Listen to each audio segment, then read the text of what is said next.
Here we are on another CodePen Radio, everybody. I'm with Rachel Smith. Hi, Rachel. Hi. Yeah, this is Hey, for everyone. something. I don't. You don't know. I'm sure nobody cares what episode number it is. Just look at your podcatcher. You know. It's in the 14s somewhere. And I'm forcing Rachel to talk about Apollo, just the most enthralling technology subject that's ever lived, which is how do you get some data into your front end of your application? Just amazing stuff. And at one point, actually before this call, I hate that when podcasts do this, but I'm just going to subject you to it anyway. Before this call, we talked about all the interesting stuff. We were doing some in-jokes. Yeah. You guys had to be there. Yeah, you missed it. But it was a little bit about technology choices. Like, are a lot of CodePen is just React? Oh, are you shocked? No, nobody's shocked. Nobody's ever fired for using React, as they say. And it's like, is there probably better stuff or whatever? Sure. And I think you probably just assume there is, right, Rach? Like, what is it? I don't know. Mean, if I was going to start from scratch, I wouldn't choose React these days, but that's here nor there. No, well, it's here nor there because I'm sure that you would products, also say that you don't recommend that we switch at this moment. No. But if I was starting like a brand new thing right now, I wouldn't choose React. But no, after years and years of investment in it from CodePen, no, I would not want us to switch. No, it doesn't even bother me. But I get it. But that's true of some other technologies we use too. We've also chosen GraphQL API that's powered by our Go servers, and that's also a technology choice. And we're going to end up talking about Apollo, and I had written down Apollo Cache to talk about, but this is foreshadowing. Rach is like, that's just how it works. Like, it's not, you can't really separate the cache from other technologies. But my point at this moment is that we're just living with our technology choices, but like they're good enough that there's no big desire to change them. GraphQL being one of them, Apollo being one of them, React being one of them, Next.js being one of them. We are just what we are, and nothing is like so big of a problem that anybody is considering changing stuff. In fact, we just shipped the new React compiler or whatever, and we just got some speed benefits just for nothing. Like, we're still getting some benefit from this ecosystem, certainly. So I'm okay with that. Yeah. All right. So GraphQL, you've lived it deeply. Yeah. And so we have this thing called Apollo, which I guess there's a server, which I almost know nothing about because I'm more front-endy, I guess. Do we use that? Yeah. I guess we must, right? No. So we don't use the Apollo server product at all. We've always only used Apollo client. For our server side, we use, we have two different GraphQL APIs, one on the Ruby server, one on the Go server. So I can't remember the name of the Ruby gem. We use like a particular Ruby gem for the Rails implementation. And then on the Go side, we use something called Go GQL Gen, which what that does is basically it's like a schema first generation tool. So you write a GraphQL schema, and then the GQL Gen tool generates a bunch of code to make GraphQL server work like it should based on your schema. And then you sort of modify it from there. So it will like generate a bunch of boilerplate, but if you want to change something about the way your implementation works, you can just modify the code it generated. So we only use Apollo client. That's the only Apollo client product we use. Yeah. I guess that makes sense. I mean, I guess I knew that. I didn't know if there was just like a secret Apollo server gen like Go thing that just is secretly in there, and it just works magically. Server no, products. And I know what GQL gen is, obviously, because that's a lot of what we do at the API level. It's like, we need to work on the API. You always start at the schema, always, and you adjust it, and then you run this tool, this GQL gen tool, and then we get what are called resolvers out of it, right? And it probably makes some types somewhere. It does a bunch of magical stuff. That's kind of nice. At some point, we even get TypeScript types out of it. I don't know how that works, but that's pretty Yeah, nice. we use another GQL Code GraphQL gen. generation tool, which sort of looks at the schema and then generates TypeScript types for the client, which is nice. Yeah. Yeah, I kind of like it. Make sure they're in Yeah. sync and all that stuff. So the way that Apollo client works, this is my explain it like I'm 5, because I might as well be 5 sometimes with this stuff, is that that Apollo gives you this, this and thing that you grab off npm or whatever, called Apollo client. So in your actual components, like literal React components at the top, just like you import React from React, if this particular component needs to ask for some data to render itself, like say the title of a pen or something, you import query or something. It's just called query, right? From It's Apollo called client. use. Yeah, it's Use query. it's Yeah, they're hooks. There are right? hooks. So you've got use query, use mutation. There's also you can also just get access to the cache itself, or the client if you want to just make a request with the client. You can do that, like a fetch request to the GraphQL API. That isn't, yeah, because hooks have a bunch of rules and stuff. Like they have to be called at a certain time and all this. yeah, hooks sort of have to live in hook land. So they're very, Yeah. I mean, the use query hook is basically the essential part of ensuring that your UI updates when something changes. Because the use query hook makes that possible, but yeah, you can use it without hooks as well. We probably use query hundreds and hundreds of times in our components, right? Yeah, Just to render easily. basically anything, any information from our server, we'll use a use query. Yeah. Yeah.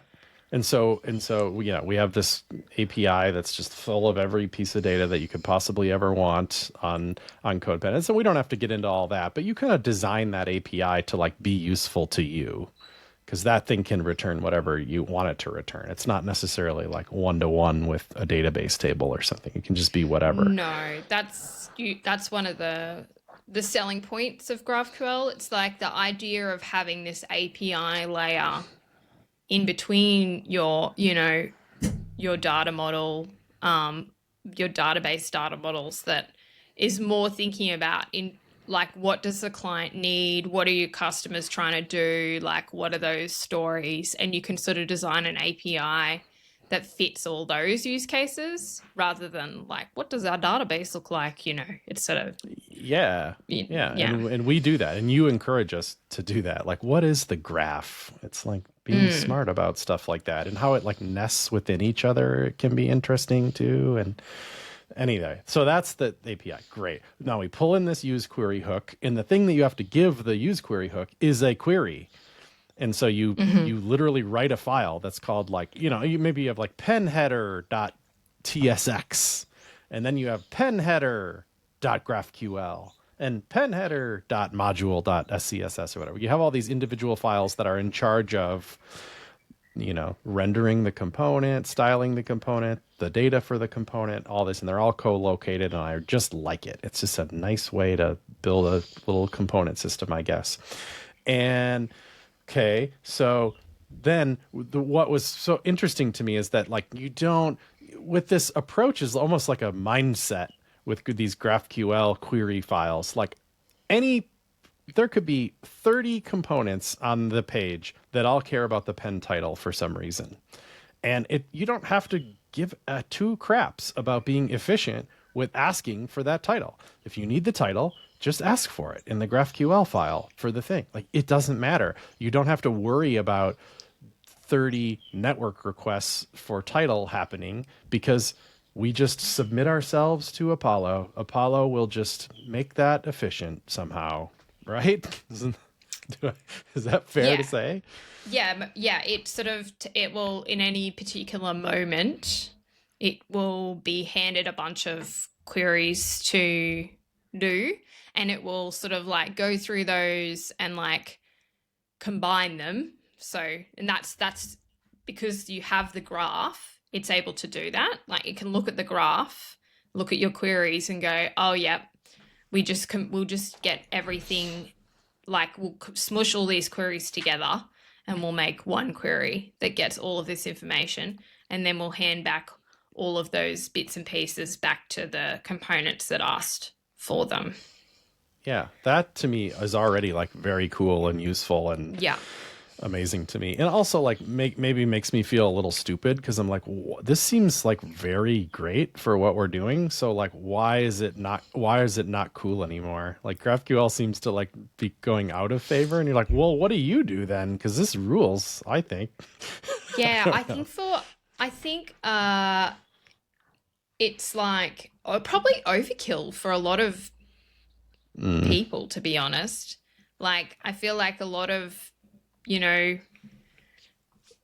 products probably don't need like I suppose like if it's a blog or whatever, you're like, what are you doing? There are a lot of layers of technology required to achieve this system, which is pretty cool. But then I think that, along with those layers of technology, there's, maintenance, there's many places where things can go wrong. Like the more layers you add in, the more locations you have to look at when you're trying to debug an issue. You need more people to like be aware of how it works. Like yeah, on our now team, that you say it I that feel like way, if I were to like get hit by a bus tomorrow, like you guys would survive, but you'd be like, damn, like really could use Rachel around to like just explain this API stuff to me again, like yeah, it's just like sure. a level of expertise is needed for certain things. So I think when you weigh up all those, like when we weigh that up, we're like, oh, absolutely, this is worth it for us and what we're trying to do. But then I think probably other teams would be like, like there's a lot, and like I don't really see that much benefit to it, So yeah. Well, that may be combined with the idea that it's non-trivial client side.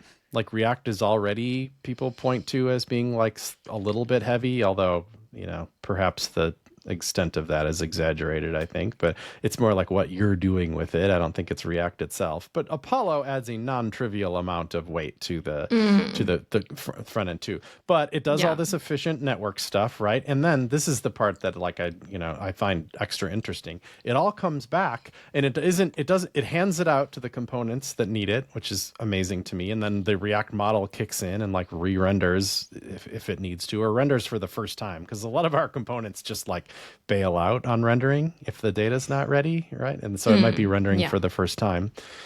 And then it's like ready to change if the data in the use query needs to change in some way. It gets some, that's cool. But it puts it in this cache. Like the data all comes back and it hands it out or whatever, but it holds on to it too.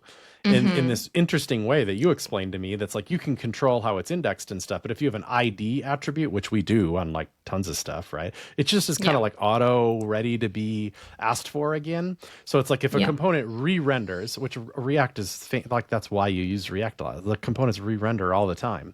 If a component re-renders that has a data request in it, I think if it didn't have I think it's kind of required to ask for the data again, however it's set up to do that. And if it didn't have the cache, it would have to go to the network again to get it, which would suck, right?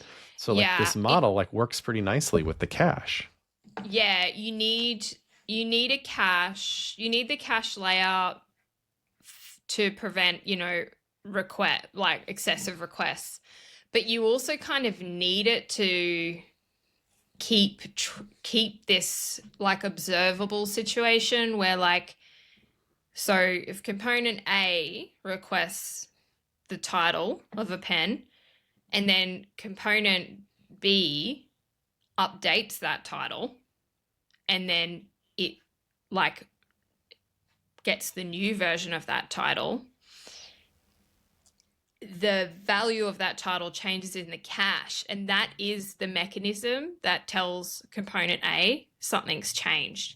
So you need a client-side copy of the data so you can monitor. So Apollo Client, this is what Apollo Client does as a tool. It monitors changes to that data, and then it publishes that change back to the components that are listening for it via like a use query. So when hook. I said it goes and gets this data and then it hands it out and then it puts it in the cache, that's actually a little wrong. It goes and gets the data, puts it in the cache, and then the cache informs everybody like who needs it. The technology of the cache is the mechanism that keeps track of all these things and like updates them where they should be updated. Yeah. It is, because it had me fooled for a minute, because it feels like it's just this perhaps optional-ish thing that you could do because cache equals speed. Like that's what all caches exist, because it just makes something faster to do, and that's true here too. But it's like it almost has a more important job, which is to just like be the canonical place where this data is, and if it changes, to let everybody know. That's like vitally important to. Yeah, it is the thing that enables the functionality that like most people would reach Apollo client for. They would go, oh, I want Apollo client because I want my stuff to just auto update when I like change it somewhere else. Right. Like you need the cache to be able to do that functionality. Yeah, very interesting. So it's just they can't be separated, which makes sense, because I was talking to Steven about our embeds the other week on this podcast, and that we didn't want to put Apollo onto the embeds because, like I said, it has kind of some non-trivial size costs in the JavaScript bundle, and we aren't doing a ton of interactive stuff. You're not. The embeds don't care if you're logged in. They don't save anything. There's no mutations from a. Well, there might be, but maybe one from a like an embed that has the prefill, maybe that causes one. But for the most part, it's a pretty non-interactive, at least with the data layer. So like, why do we need it? They're pretty static. Pretty static. And we even have these, like, it gives you these things called reactive variables. That's just kind of like a little weird little bonus feature of Apollo client, but we actually make use of it. So like, why not? We're loading it anyway. Might as well use it. That I think we mostly like. Anyway, we didn't need any of that in embeds, so we're like, let's not use it. Let's use a really lightweight one. And we found this for a minute we were considering just like sending over a string of the HTML or of the GraphQL query that we needed, because like that the server doesn't care. It just gets a query and it fulfills just it. Send a request. You don't need a library. But I don't know. That comes with its own pain in the ass things. And Urkel was so small. URQL, lowercase, Urkel is just a very small it's just library. A query builder thing, is it? It is. It just builds a query for you. It has a use query thing. But guess what else it has? A cache. And the way you've explained it, it's like, it has a cache because it has to, because that's like how these things work. Which that was elusive to me. So thanks for that understanding. Pretty cool. Because at first I was like, okay, so we have this cache everywhere, and you're like, because that's just how it is. But I was like, so you're on the homepage of CodePen, and you query for 6 pens. So there's, because you're seeing them in the grid. So now we have 6 pens in cache, which is kind of a lot of data, but whatever. And then you click forward, and you get 6 more, and those go into cache as well. And then I was like, well, what? And then I was like, oh, I get it. So then if you click the back button, they're in the cache. So it'll just load really fast, and you're like, well, they're not, because actually pagination is a whole different thing. Yeah, the way the Apollo client cache works is it's kind of, you could think of it like a very simple sort of database, but everything is just indexed based on their identifier. It doesn't have to be an ID. It can be an ID, or it could be a combination of field values. But basically, it's just a string. What they do is they just like either use a single string value, or they like combine strings together with some like colons, and they give it like an ID in the cache. So the way you look items up is via their ID. It's a very sort of very simple database. So you cache individual objects, you cache each pen on their ID. Then they also cache queries based on their inputs. So if you're querying for a page of pens, the way we do that is with cursor-based pagination. So we will put in a cursor value, and then that query will live in the cache with whatever cursor value you've used. and the With pens. cursors, by the way, this is weird to me, but a lot of pagination you'd think would work with like, P equals 2 in the URL, like page 2 and P3, P4. But for whatever reason, that's another podcast for sure. That's not, we don't do P2, P3. We have a cursor value instead, and the cursor points to like a position in the pagination. I don't remember why, but that's the deal. Cursor-based pagination is just basically you are using an item, like an ID in the database, that as the starter point for a page or the ending point for a page, depending on which direction you're going in. And so that's how you query the pens out of the database. It's just kind of like start with this value and get the next 10 pens or whatever the page size is. So we pass in a cursor, and what Apollo client does is then, so it'll say, I've got this pens query, and with the cursor value of null, for example, and it hands back these 6 pen IDs. And what it does is, so it takes those IDs, and those IDs point to the pen values that are also stored in the cache. So like the whole cache works on like every piece of information getting stored with like an identifier, which is a string, and then they're all pointing to each other. So like the pen object is cached once, and then any query that refers to that pen object is just pointing to that pen with the identifier. So it will hand back 6 pens, and it'll say, this is the query with the cursor of null. Then you hand in another cursor value, and it's like, okay, I haven't queried for this page yet, so I'll go and get it, and now I'll store that. For this cursor value, we've got these 6 pens. And so it won't need to go and request those pens the next time you give it a query with the exact same cursor value input. So, for example, if you land on the home page, 6 pens, land on the home 6 page. pens, cursor of null, we page 1 page forward, that's a cursor value. Yep. It has to go get those 6 pens. You go back a page, and the way cursor pagination works is like when you go back a page, you're actually handing it the cursor for that first page, not a value of null. So it will go, oh, okay, another cursor value. I'll get those pens. So it actually will request those 6 pens again, because that's sad. It is bit. cached the value of null. If you had handed null, it would be like, I've got these. But because it's been given a cursor value again, it will say, oh, I need to get those. And then then you page forward again, and it's like, oh, I've seen this cursor value before. I know what comes back from this. So it will hand you back those pens from the cache. That finally is really quickly. So if you want to experience the glory of cache, go to the CodePen page, paginate forward, then paginate backwards, then paginate forward again, and you shall receive the glory. Really yeah. And I was like, really? We do all this caching work just for that? And so I'm glad we did this, so to clarify my understanding here, because it's not just even for that. Because I was like, that's a little too...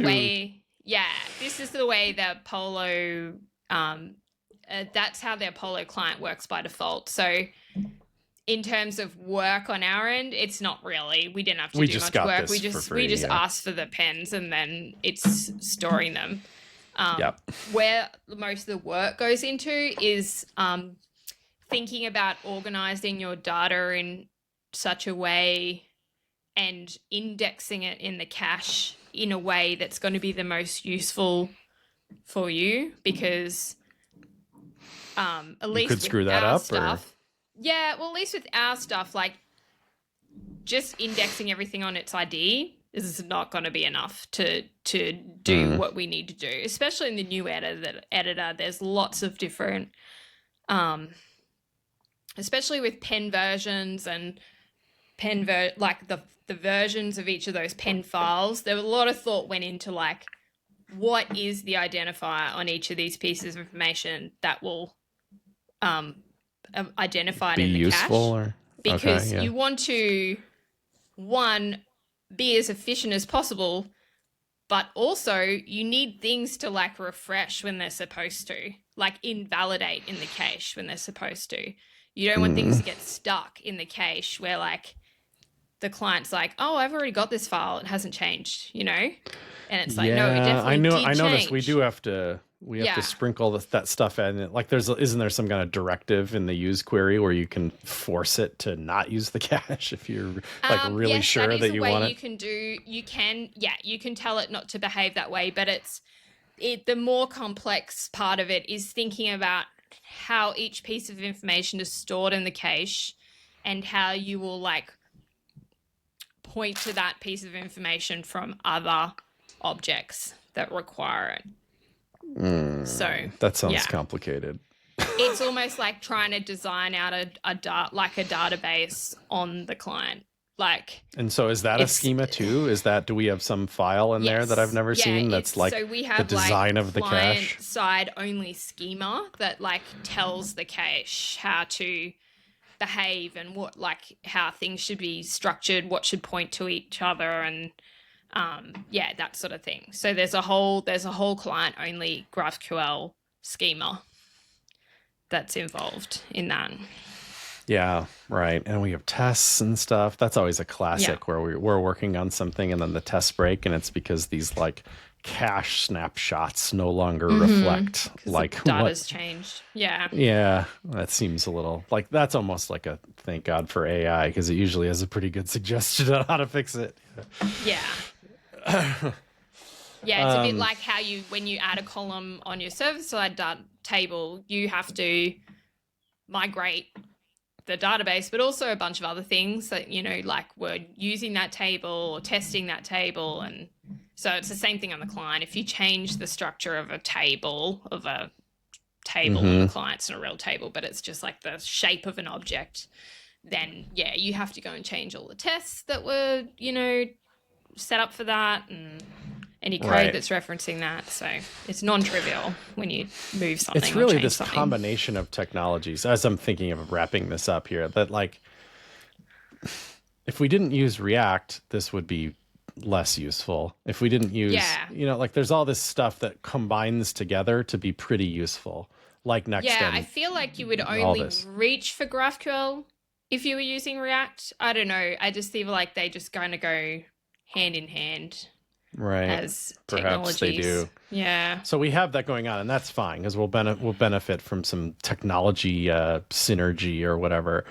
But do you think one missing piece for us is that we only use like a little bit of SPA like technology? Like there's plenty of just page refreshing going on, and we lose the cache every single time a page is refreshed, right? That is like a very temporary concept in it. And if we were just all single page app all the time, we'd have this cache that would just be blowing up as you're navigating around the site. Like maybe that's bad for memory reasons, but you'd think it would be pretty efficient. Like if you're looking at a pen on the home page and you click over to the editor and we didn't refresh the page, I know that you think that you have correctly identified that there's lots of issues with this, but still theoretically it wouldn't have to ask for a bunch of stuff. It doesn't need the title. It already has the title. It doesn't. Yeah. We would have certain things preloaded. Yeah. So maybe that would be nice. Do you think like a full on SPA site like benefits the most from a cache? I think, I mean, the editor itself, like that is a massive SPA on its own. Like forgetting like the rest of like CodePen, the site and the like browsing aspects. It already is. I like thinking of the new editor as a big hulking SPA. Like it's so like I don't know if there would be like a huge benefit to like combining that app with the rest of the site.